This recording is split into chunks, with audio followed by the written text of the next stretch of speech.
All right, and here we are. Um, this is the fucking fuck. I'll edit that out.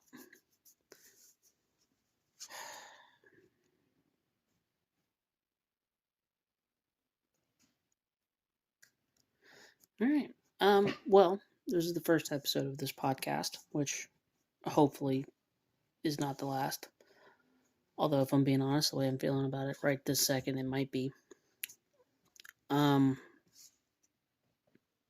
in this podcast, it'll mostly just be weekly to bi-weekly news roundup type stuff for all the things within my wheelhouse,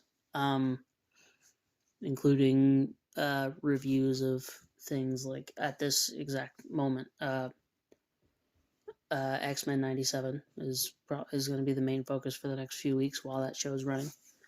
Um, Beyond that, I plan on talking about movies, trailers, just whatever news, whatever kind of things are going on. Um, and it'll get more refined as we go.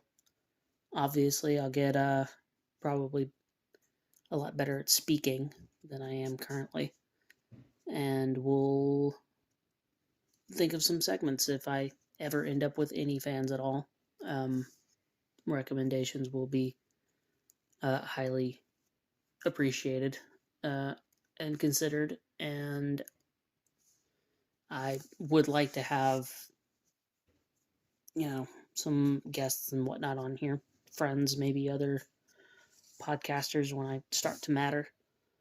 But yeah, so I guess we'll start by talking about X-Men. Just before I get into it, I'll say my overall thoughts. I mean, it's X-Men. It's everything X-Men should be, honestly. Um, it's I really don't know how else to put it. It is to me what Into the Spider-Verse or the Batman are for their respective properties. Um, it's almost perfect by my estimation, and I was a big fan of the original series.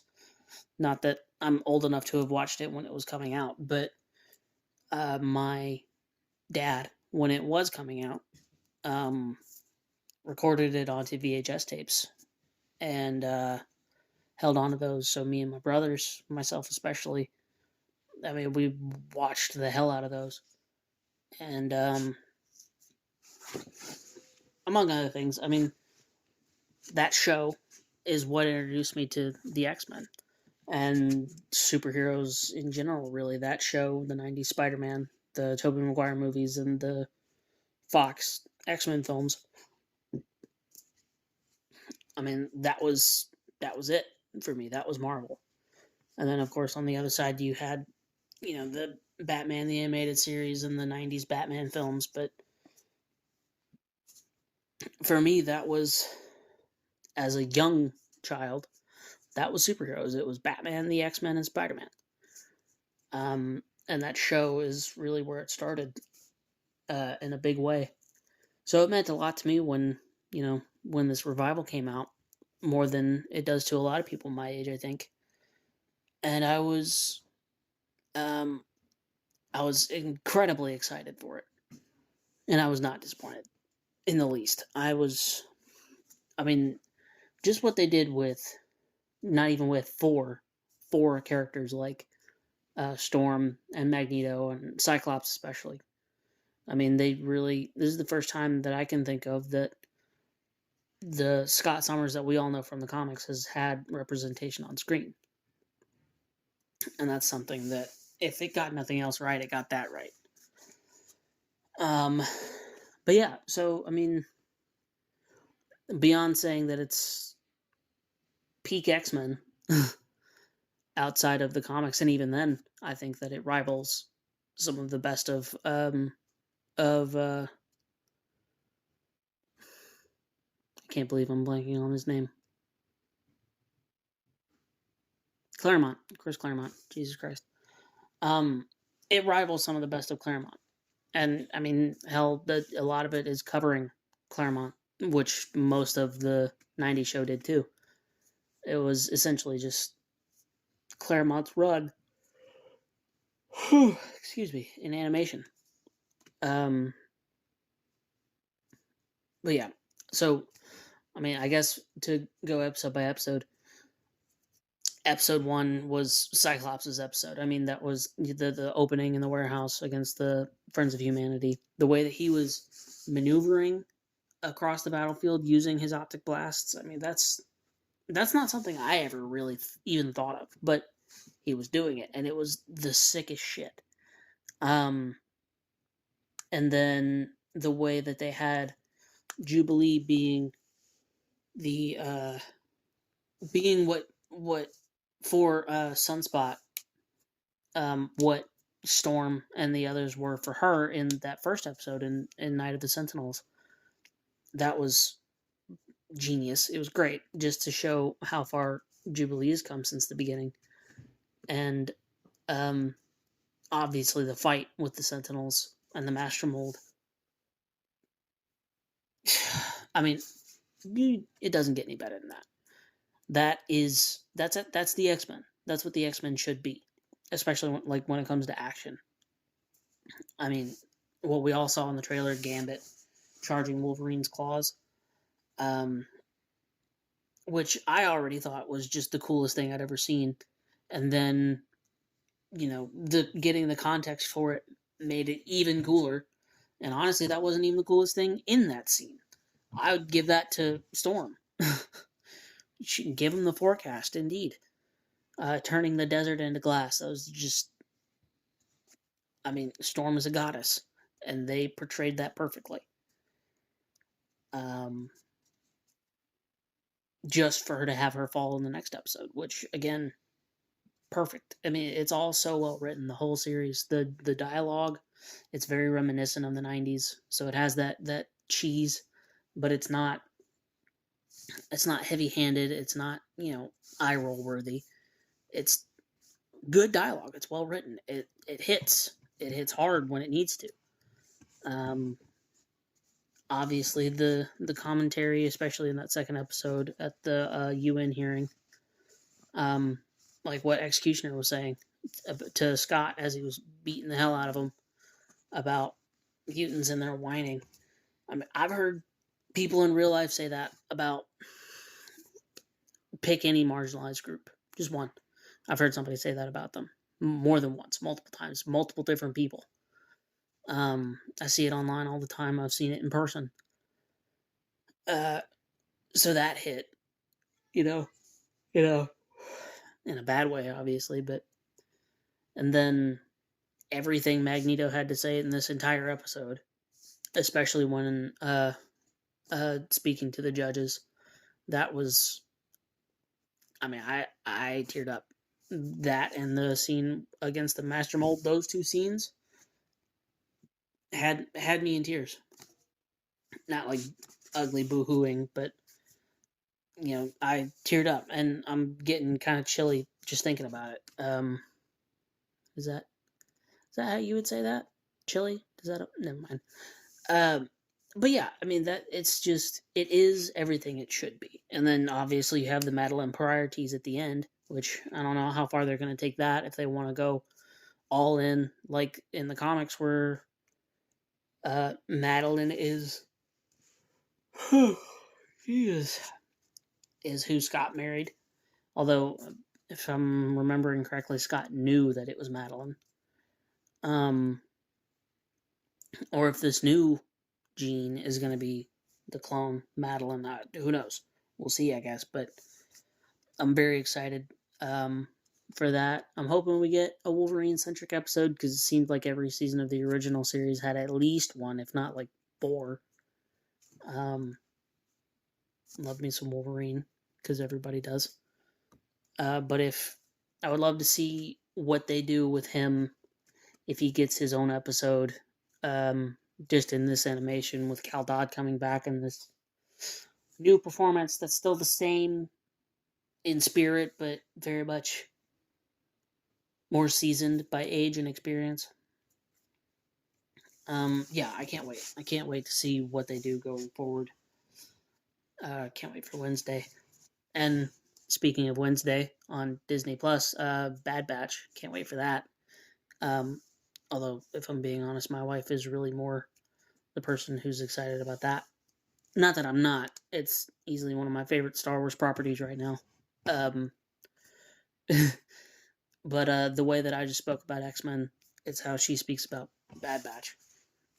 But I'm looking forward to it. I'm really excited to see uh, how this ties in, because it feels pretty obvious that it's tying into Mandalorian and even retroactively into uh, Rise of Skywalker, um, which whatever help that movie can get better. Not that it really helps that much, because nothing can really, but that's not what we're here to talk about. Um, but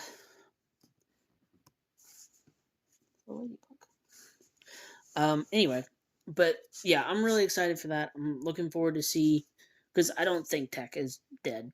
If you've watched season 2, if not, sorry, it's been out for like a year. I don't think Tech is dead. I know there are theories about Clone X or whatever he is, whatever you call him. I know there are theories regarding that,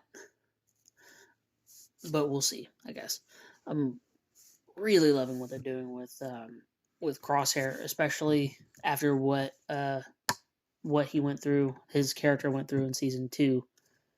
He became one of my favorite characters in the show, and I really want to see how they resolve his hand problems, if they do at all, or what kind of moment is coming from that.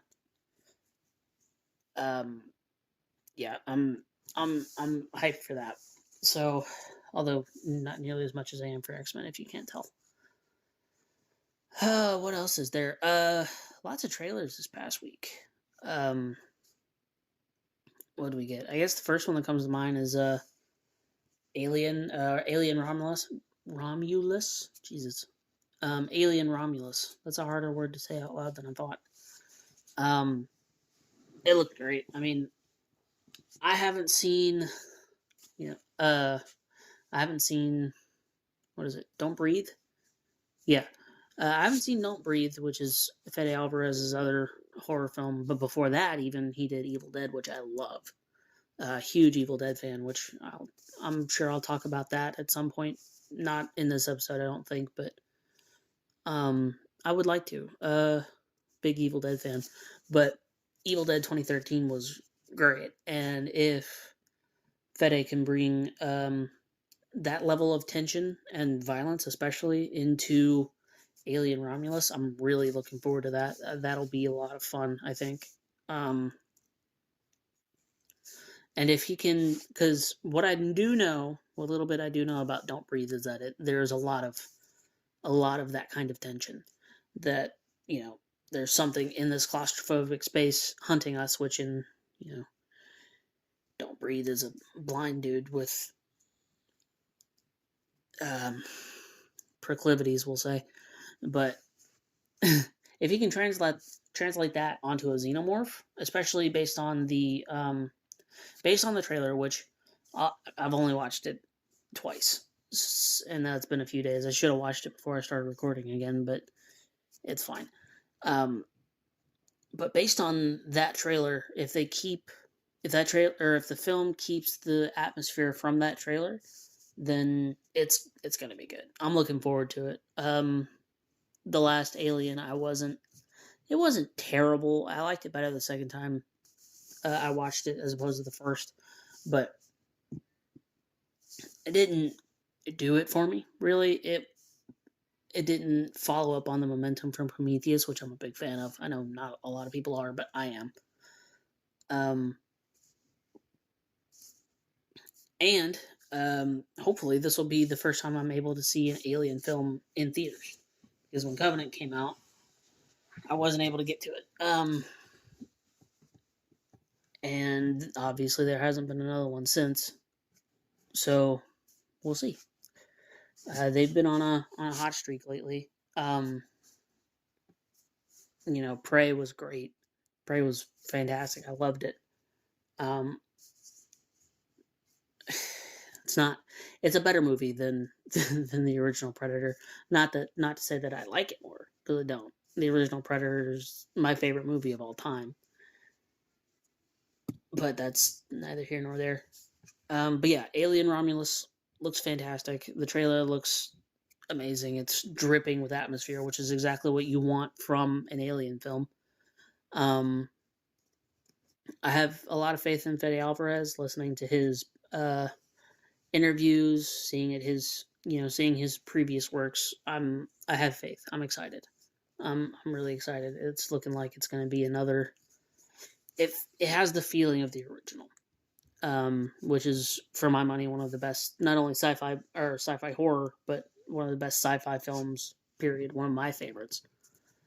So yeah, Alien Romulus looks great. I'm looking forward to that. The other thing was, Beetlejuice. I don't have a whole lot to say on that. I'm excited for it. It looks good. Big fan of the original, of course. Michael Keaton's been on a hot streak lately. I know The Flash was, hit or miss for a lot of people. And it definitely had its problems. A lot of problems. But Michael Keaton as Batman wasn't one of them, I don't think. I thought he was great. I thought he came back into that role with, as much gusto as you'd want him to. And from the looks of the trailer, he's going to do the same thing with Beetlejuice. Beetlejuice is much more of Keaton's ilk, of his style of acting that he usually does. So I think that he's gonna slip back into that role even better than he did with Batman. So I'm looking forward to that. It looks good. Winona Ryder's coming back. I'm always happy to see Jenna Ortega. Yeah, I mean, like I said, not a lot to say. Looks good. I'm looking forward to it. There was another trailer too, and I can't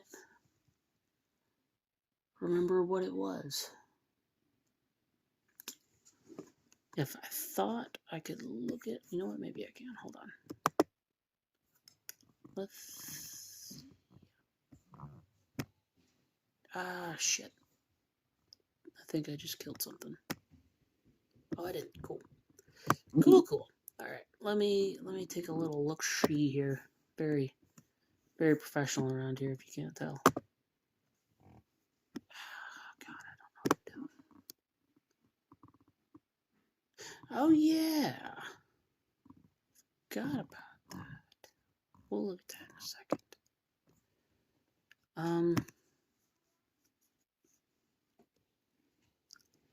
See, The Acolyte. Speaking of Star Wars. Yeah, that looks good. I'm excited for that. The Jedi and everything involving the Jedi has always been the thing that I was most into with Star Wars.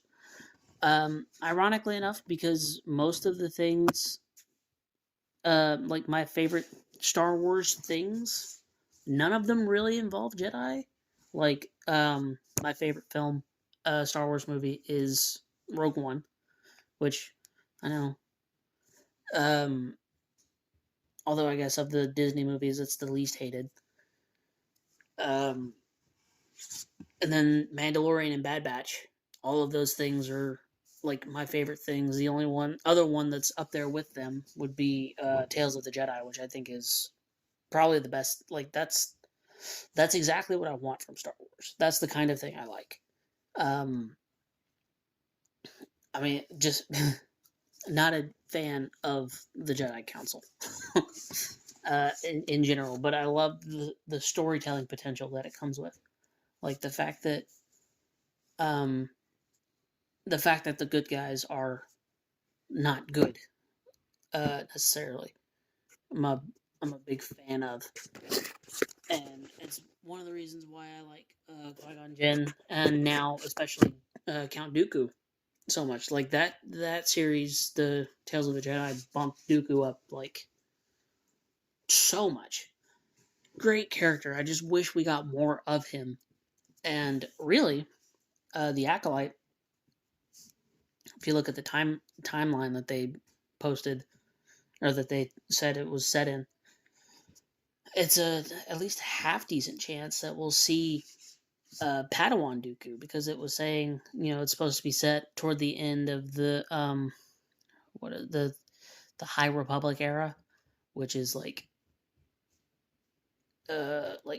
ended like 80 years before New Hope, which, I mean, you know, Dooku was alive at that point. He would have been a Padawan. So, maybe, I mean, it could be, it's like a 400-year period. So it could be, further than that and still be on a larger scale, toward the end of the High Republic era. But it potentially could see Dooku. And if we do, I'm going to be super hyped. I only watched that trailer once. I know a lot of people are up in arms about it. The kind of people I generally don't spend too much time on. I think it looks good. It looks interesting. It looks like the kind of thing that I enjoy from the Jedi, the Old Republic stuff. I want a Darth Bane thing. I want Darth Bane to be in things. But I digress. Yeah, it looks good. Again, that's another one I don't have a whole lot to say on. Looking forward to it. I'm not the type who thinks that Disney ruined Star Wars or whatever, because, like I said, my favorite things in Star Wars right now are all the Disney things, or some of the Disney things. Like Rogue One, like I said, Mando, Bad Batch, Tales of the Jedi, all of that is great. And I should I really get into this first episode and kill my audience immediately? Fuck it. I like The Last Jedi a lot. I think it's easily the best of the sequel trilogy, and honestly, I like it better than all of the prequels, except for maybe Revenge of the Sith. But even that's more because of it's more because because of what they were trying to do as opposed to what they actually did, which I suppose could be said about The Last Jedi as well. But I think that it got closer to doing what it was trying to do than Revenge of the Sith did, if that makes any sense at all. I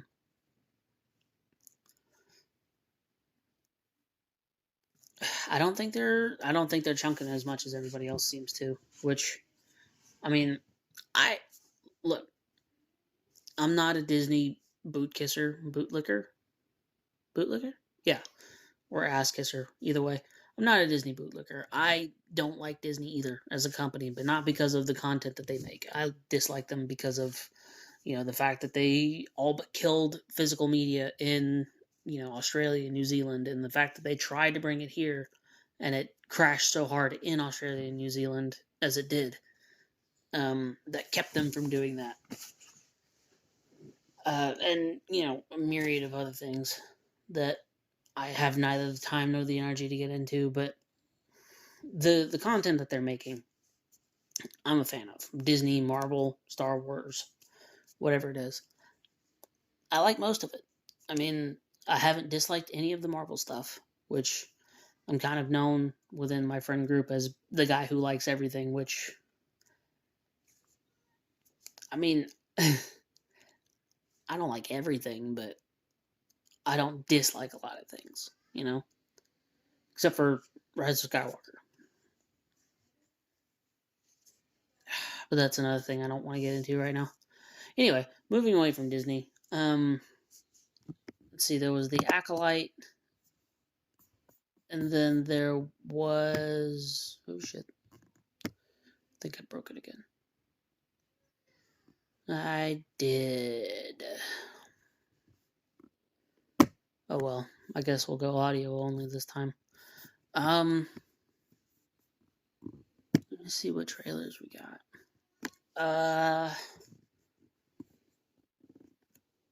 I guess there was that, another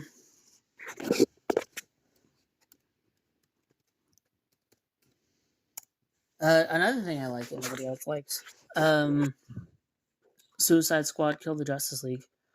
There's stuff coming out for that soon. That got a new trailer, which was mostly just things that we already saw. Back pre-release.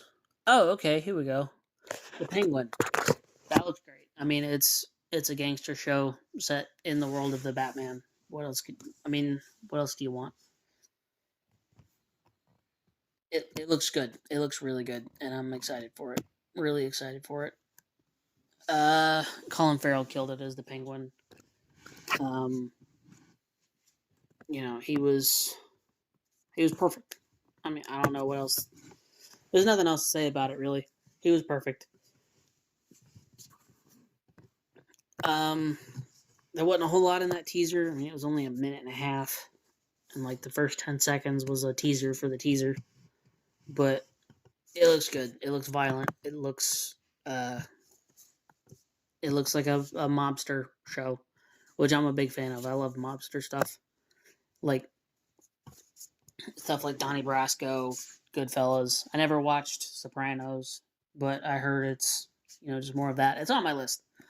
I have a very very long list, but those kinds of things I'm always really into.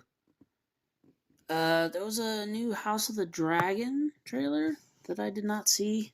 I need to watch that. House of the Dragon was fantastic. We didn't watch it till like 6 months after it first came out, or after it finished. But we watched it and it was great, and I loved it.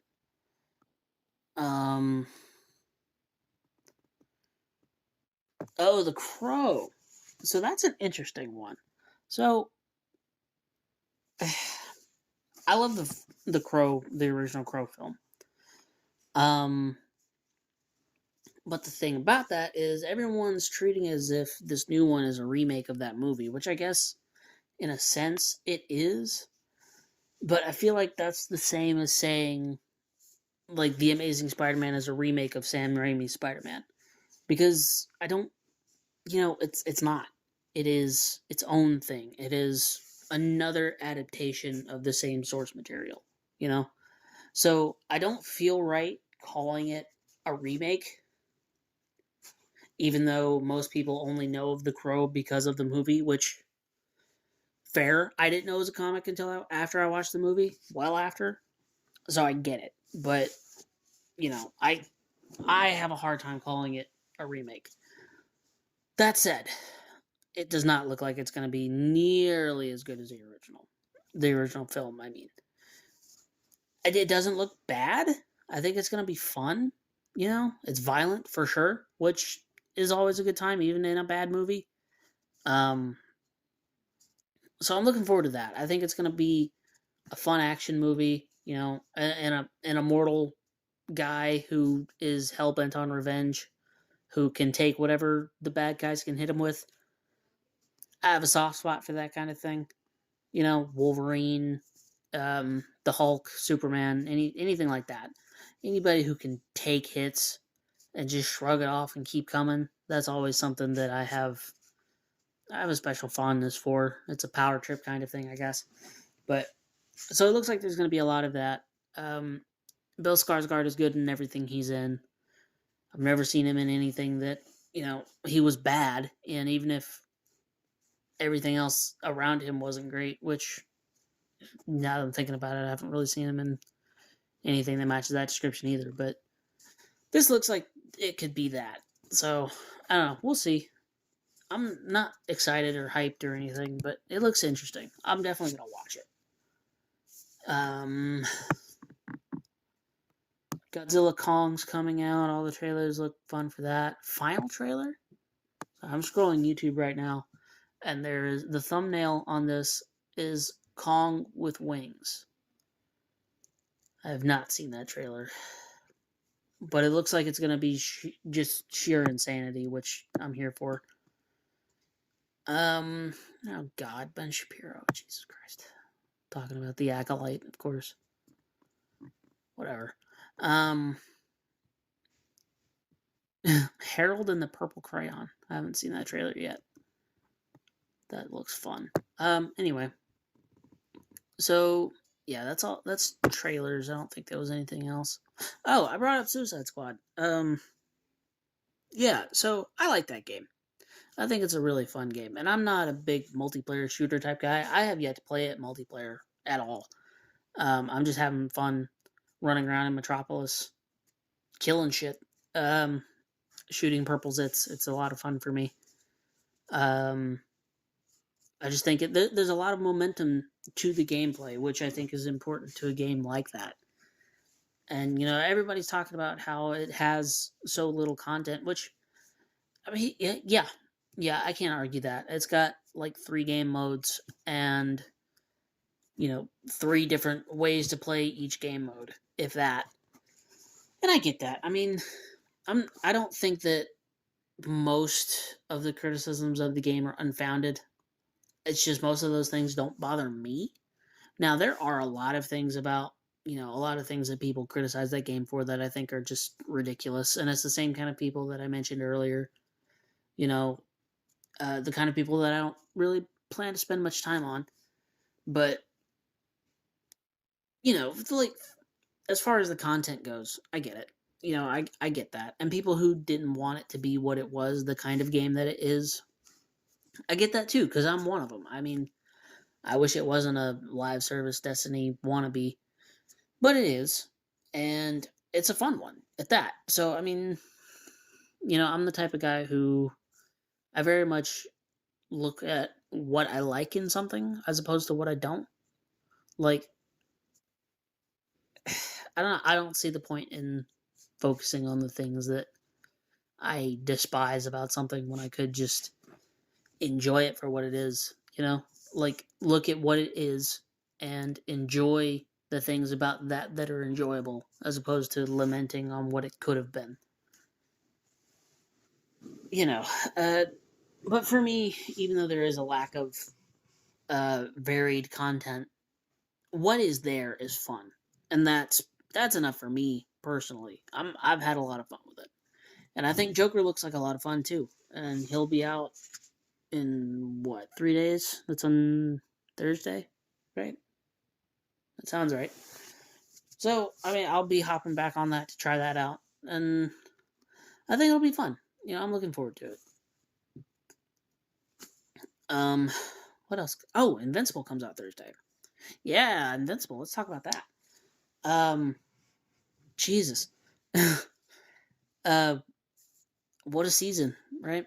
That last episode, or episode before last, rather, the shrinking ray thing, took a really messed up scene and made it even more messed up by, like, a lot, Although, now we know that Ray survived, somehow, which is more than can be said for Ray in the comics.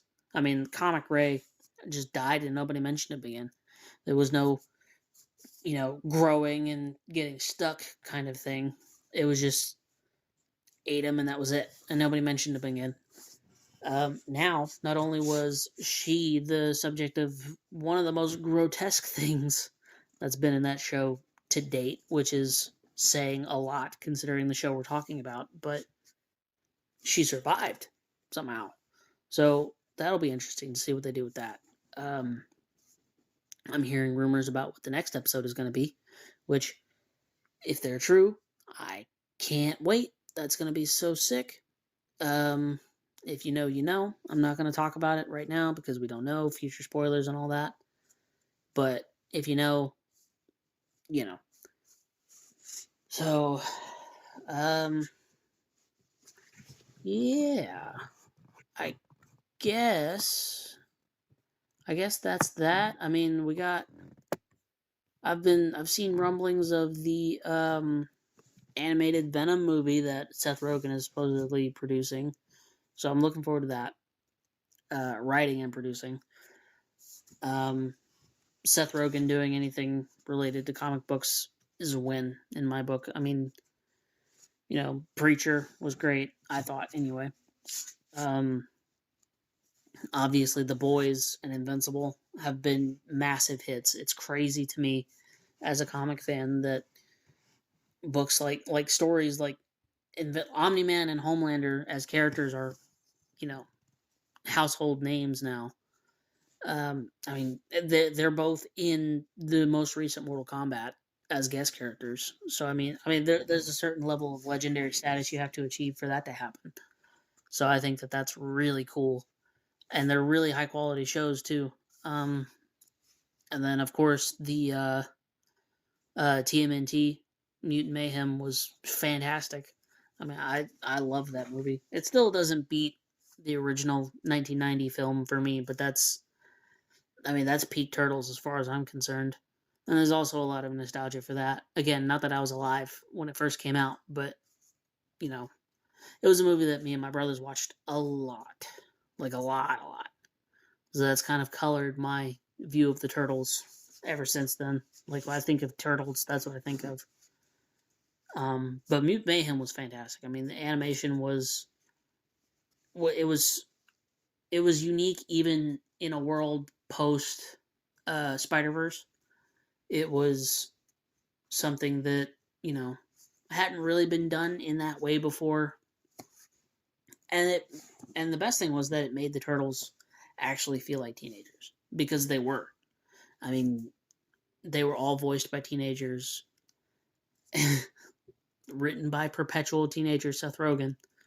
So, I mean, if I trust anybody with anything comic book related at this point, it's either James Gunn or Seth Rogen, which is not something I thought I'd say, and not something that many people will probably agree with, but just based on track record, I think we're in good hands. But yeah, an R-rated animated Venom film written and produced by Seth Rogen. That sounds fantastic to me. I mean, Venom's a goofball, always has been. Which is one of the few things that I feel like the Venom movies nailed, like got down pat, was the fact that Venom is a total goofball. I mean, watching those movies is like reading 90s Venom comics. But then you also have like if he can bring just a smidgen of that Invincible / The Boys energy and put it in something that has the same kind of creative vision as Mutant Mayhem, that's it. I mean, that's what you want. That's what you want from a Venom project. So I'm excited for that. I don't know what that's gonna look like or when we'll see it. I just know that I'm excited for it. So yeah, I guess take that for what you will. We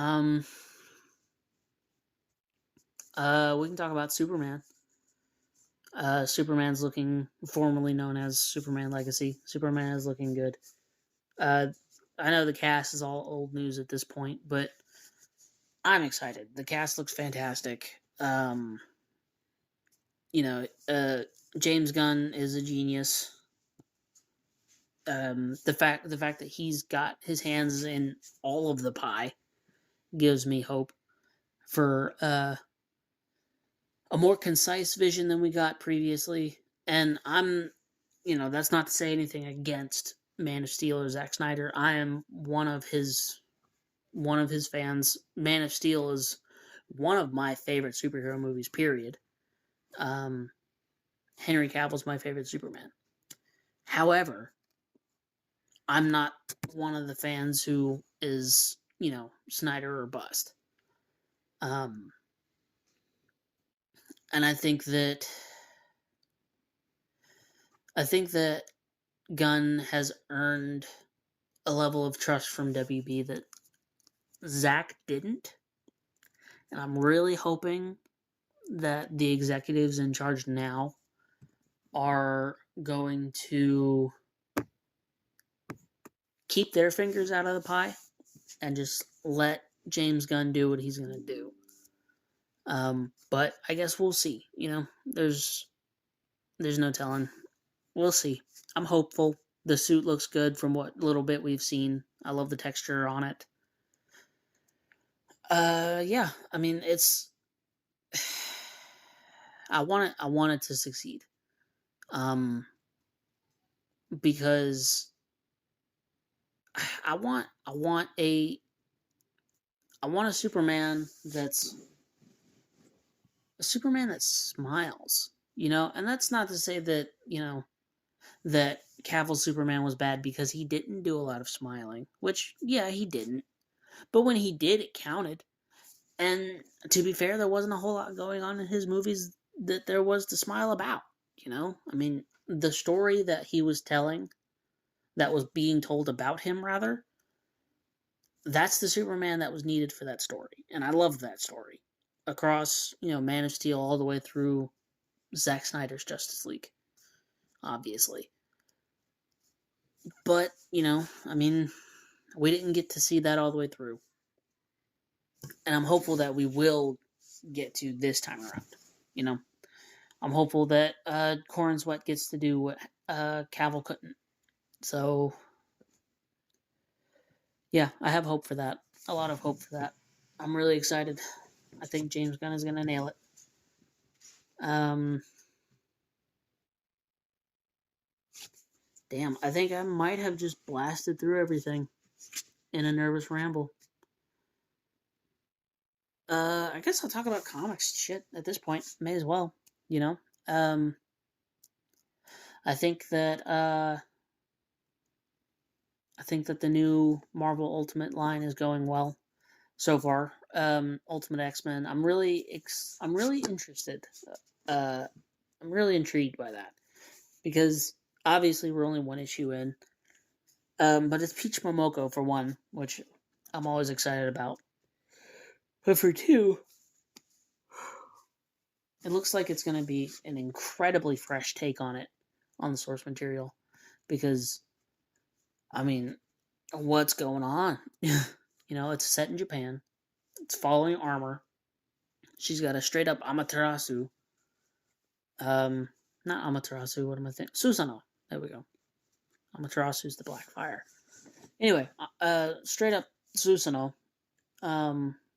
So I'm looking forward to see what they do with that. If Peach is blending it more with Japanese culture, I would be A-okay with that. But we'll see, I guess. Ultimate Black Panther is really cool so far. There's a lot of that political intrigue to it. The suit's cool. It's a little bulkier than I generally like, and I generally prefer the full covering mask, but it looks cool, and the artist makes it look really cool on the page. And Storm showed up in that the last page of that last issue too, so looking forward to that. Ultimate Spider-Man has been fantastic. The art is amazing. Marco never fails. Marco Cicchetto, I think that's how you say his name. Never misses. The guy's, I mean, he's insane. But it's cool to see Peter as a family man. I mean, the last time we saw that was Spider-Girl. Well, there was Renew Your Vows, but I never read that. I need to go back and read that. And I haven't read the most recent issue of Ultimate Spider-Man either, if that's even out. I don't even know if that's out yet. I need to look. But yeah, it's good. It's great. Everybody knows that. Everybody's singing his praises. Bearded Peter Parker is something we all needed in our lives. Yeah, I'm really intrigued to see where that goes. And the fact that not only is Uncle Ben alive, but he works at the Daily Bugle and is best friends and seemingly lifelong friends with J. Jonah Jameson. So, I mean, it's a very different world than what we're used to, obviously.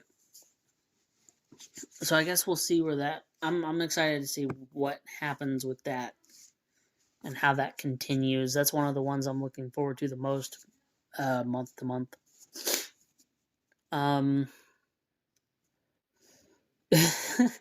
Justice League versus Godzilla versus Kong. That's a hell of a book. I mean, it's pure insanity. It's just Godzilla versus Kong, and honestly, what the new Empire is looking like, it is. It's just that, just pure insanity, plus the Justice League. So, I mean, this last issue had the Green Lantern Megazord, literally 5 lanterns, one in each limb, plus the one in the middle. That's just straight up Megazord. So that's fun. And then Gorilla Grodd mind controlling Kong, also fun. Godzilla showing up and straight up nuking Superman. Fun. And the art's great too. The art's really good. I love the way that I can't remember the artist's name now, but I love the way that he draws Godzilla. It's just that animalistic fury that I love about the legendary Godzilla. Big fan of that. His Superman looks great. I like the way he draws Batman's cape. It's very wispy almost. So that's fun. I'm reading all kinds of stuff right now. Perhaps we can make this a segment going forward. And actually, we'll talk about that for the last little bit here. As far as segments and other things on the channel. So as far as like segments in the podcast, I'd like to, like I said before, it'll be a weekly news roundup type deal, or bi-weekly, however we end up doing that. While X-Men is running, I'll be reviewing that. That's what I'm most excited for in life right now, is X-Men. X-Men it's perfect. So I just hope it continues to be perfect. So we'll do episode reviews of that week to week. And hopefully, that'll keep my momentum up, at least while it's running, and then I'll be able to continue it from there. But yeah, we'll talk about trailers and, movies that come out, DLC for video games, like, New Game Plus for Spider-Man 2. Not that I need to talk a lot about that. I'll probably make a video about that game as a whole later on down the line and just dedicate that. But yeah, it gives me another excuse to play that game. Love it. It's great. My son loves watching me play. It's a good time. But yeah, on that topic, I do plan on making standalone videos as well, not just these podcasts. I'll probably stream from time to time as well. Honestly, this probably could have been a stream, but I didn't really think about it. And I'd like to be able to edit this, because I'm still not great at speaking yet. So there's that. But yeah, I'd like to do like video essays, maybe even, like I could probably even, if I could figure out how, stream Spider-Man or whatever else I'm playing, Suicide Squad. That would be fun. If anybody even wants to watch Suicide Squad, which, whatever. Maybe For Honor. Maybe I could, me and my friends play For Honor. And there's a lot of hilarity that ensues from that. So maybe that could be something that people are interested in watching. Who knows? I don't know a lot about what's going on this channel yet. I honestly don't even have a name for this podcast yet. I'm actively trying to think of it as I record this. But I knew if I continued to push it off that I wouldn't do it. So here I am. Okay. Okay, so we talked about segments. Yeah. So we can do start off the podcast like I did today. Review whatever's out weekly, which I could do since